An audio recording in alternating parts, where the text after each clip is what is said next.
ওইদিকে তেল পাম্পগুলো চলছে। কালকে আপনার দিয়েছিল হাফ গাড়ি পেট্রোল আর হাফ গাড়ি ডিজেল, হ্যাঁ?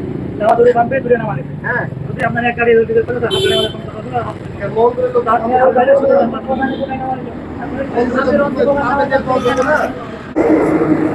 ত্রিমোহনী যে পেট্রোল পাম্পটা আছে আপনারা দেখতে পাচ্ছেন মেসার্স মৌসুমী ফিলিং স্টেশন।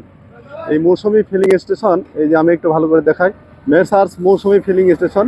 এই ফিলিং স্টেশনে তেল দেওয়া হচ্ছে না। সরাসরি ম্যাজিস্ট্রেট আজকে আসে, তাদেরকে আলটিমেটাম দিয়ে গেছে তারা যেন মালিকের সাথে কথা বলে তারা।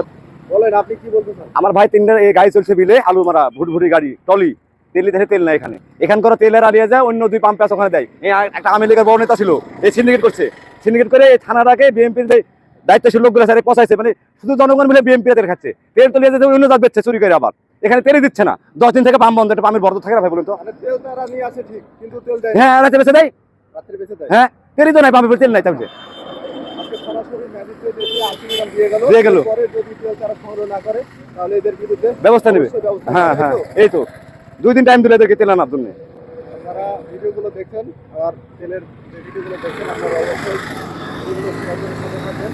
কারণ আমরা এটা সিন্ডিকেট করছে ভাই, সিন্ডিকেট করছে। সিন্ডিকেটের ভিতরে নাই। কারণ যদি বিপিসি তেল না দেয় তাহলে আমরা তেল নিব না। জি জি, আমারও কথা তাই।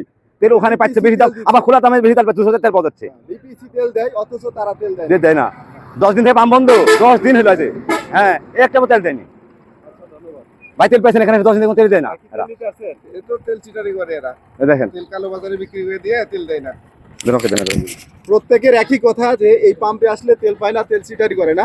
এই ত্রিমোহনী এই পেট্রোল পাম্পটা দীর্ঘদিন থেকে এখানে জালিয়াতি চলে। তেল একদিকে ওজনে কম দেয় এবং তেল ভেজাল, তারপরেও আমরা বাধ্য হয়ে তেল নিই। আর এখানে কমপক্ষে 10-12 দিন থেকে তেল পাওয়া যাচ্ছে না। আমরা যতটুকু খবর পাইছি, আমার বাড়ি এখানেই, এখানকার তেল ওনারা পাই। হ্যাঁ, ওনারা পাওয়ার পরে তেলটা কালো বাজারে অন্য জায়গায় বেশি দামে বিক্রি করে দেয়। দেওয়ার পরে ওনারা তেল দেয় না, কেউ এসে তেল পায় না। ধন্যবাদ। কিছুক্ষণ আগে ম্যাজিস্ট্রেট আসছিল, ম্যাজিস্ট্রেট এসে আলটিমেটাম দিয়ে গেছে যদি তারা তেল সংগ্রহ না করে এদের বিরুদ্ধে ব্যবস্থা নেবে। না না, ওনারা তো তেল সংগ্রহ করে, ওনারা দেখাচ্ছে করে না, কিন্তু আসলে তেল সংগ্রহ করে। আমার কাছে খবর আছে তেল পাই। আপনার কাছে খবর আছে তেল পায় কিন্তু তেল দেয় না, তেল পাই, তাহলে এরা কালো বাজারি শুরু করছে। আচ্ছা ধন্যবাদ আপনাকে। যে যেখান থেকে ভিডিওটা দেখছেন অবশ্যই ভিডিওগুলো শেয়ার করবেন। আল্লাহ হাফেজ।